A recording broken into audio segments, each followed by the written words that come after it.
এ কি দাসদা, আজকে এত ভোরবেলায় আপনি পার্কে, কি ব্যাপার? আর বলবেন না, সুগার ধরা পড়েছে, ডাক্তার বলেছে রোজ মর্নিং ওয়াক করতে। আর সুগারের বলেন কেন, যাকে পাচ্ছে তাকে ধরছে। এই জন্য রেগুলার এক্সারসাইজ করা দরকার। এ আমাকে দেখুন না, রোজ এক্সারসাইজ করি, নো সুগার নো প্রেসার।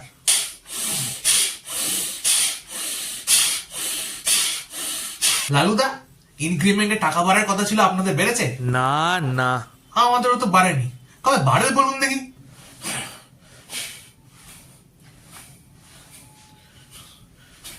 দিন দিন জিনিসপত্রের দাম যা বাড়ছে না, আমাদের মতো মধ্যবিত্তদের আর খেয়ে পরে বাঁচতে হবে না। মটরশুটি 100 টাকা করে কেজি।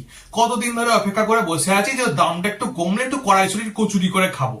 ও বেটা গো ধরে বসে আছে, দাম কমার কোনো নামগন্ধ নেই। বোসবাবুর ছেলে শুনলাম ভালো চাকরি পেয়েছে, তো এমনি এমনি চলে গেলে হবে? ফেরার পথে তাহলে সিঙ্গাড়া জিলিপিটা হয়ে যাক। কোমরে যন্ত্রণা, এটা করবেন রোজ। এই এদিকে দুবার, ওইদিকে দুবার, আবার এদিকে দুবার, আবার ওদিকে দুবার। বলছি আপনি বাজার করে ফিরবেন তো নাকি?